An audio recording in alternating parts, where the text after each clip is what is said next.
Alright, well here's my story, and I hope you enjoy it. Now it's a big pack of lies and exaggerations. The editing film doesn't even match up with anywhere I've been, how healthy or sick I was. It's just being thrown in as I make my point in my story. That way everybody's got deniability, myself included.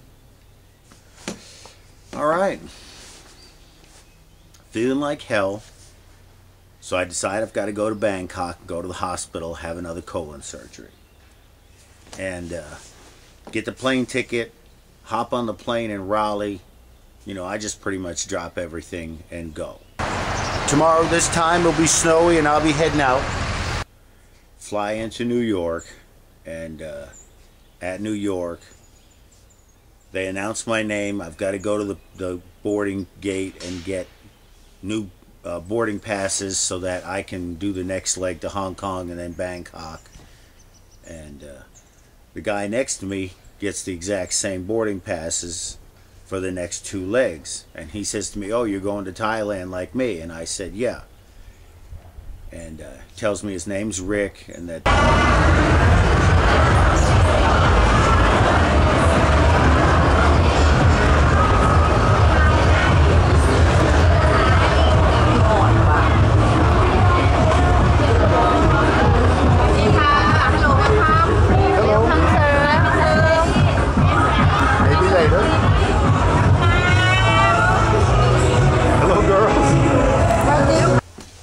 I say, you know, I'm going to go to the hospital and I'm sick. All right, we're getting ready to walk into Bun Ru Ra International Hospital. So we're sitting there in the airport talking, and he tells me it's his first time to Thailand and he's asking a lot of questions. So I tell him about picking puppies and, you know, don't get overwhelmed, be careful, and, you know, well, you know how it is with picking puppies.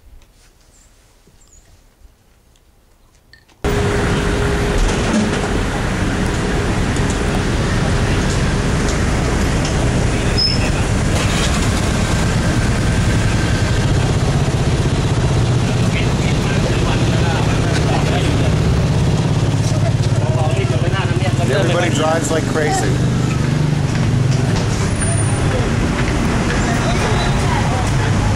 Got some nice stray dogs sleeping on the street.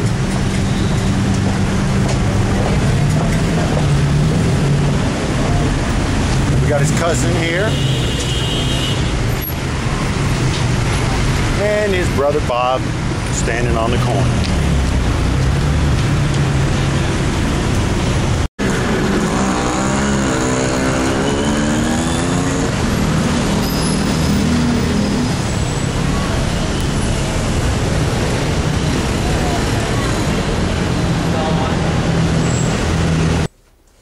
So we get on the plane, and we get to Hong Kong, and when we get off the plane, I didn't talk to him during the flight, but he's waiting for me, Red Boy.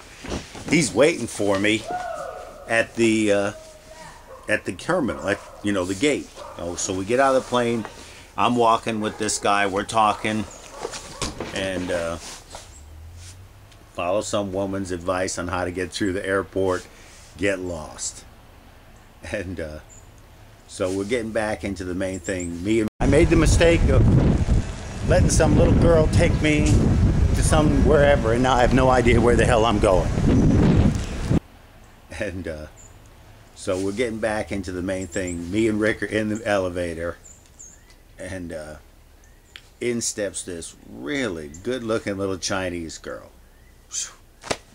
So seeing that I speak fluent Chinese, I go into an old ni hao ma and, you know, let her answer, and I kind of recognize some of it, give her the old how good crap, and Rick's looking pretty impressed.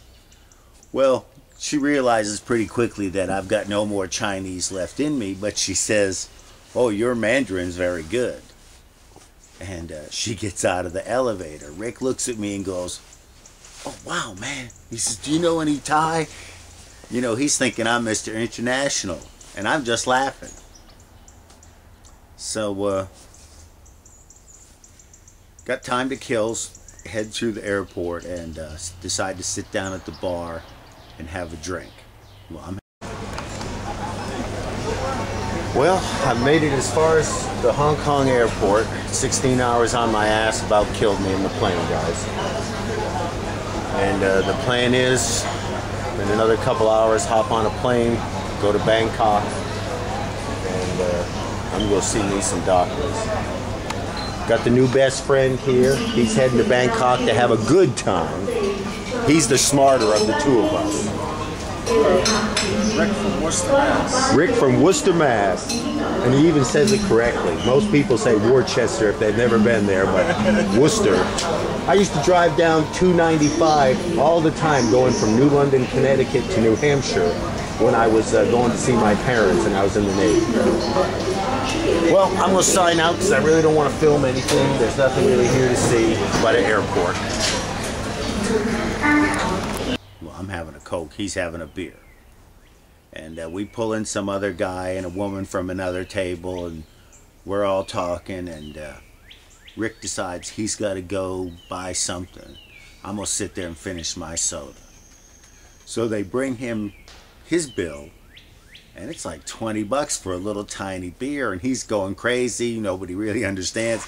He wants to pay in dollars, and so he just finally pays it and goes. Well, when I go to pay, they put my soda on his tab. That's why it was 20 bucks. And I just started laughing. And off I went to catch the plane to Bangkok. Now I got to Bangkok, and Rick had to go to Pattaya, so he's gone. And I decide I'm going to go out on the street, check the hospital, see what's going on. And I think I'll leave it right about there as I get to Bangkok. Well, as you can see, I've arrived in Bangkok. I stopped at the hospital just to get my bearings, and now I'm just kind of hanging out in town a little at the Nana Plaza area until I can see the doctors in the morning. I gotta tell you, I feel like crap. All this shit about flying around the world and stuff, I mean, it's a good price, but man, it's friggin' hard on your body. I've been now almost 40 hours on the road, and in about 6 more hours I'll get to see the doctor, so that'll be good.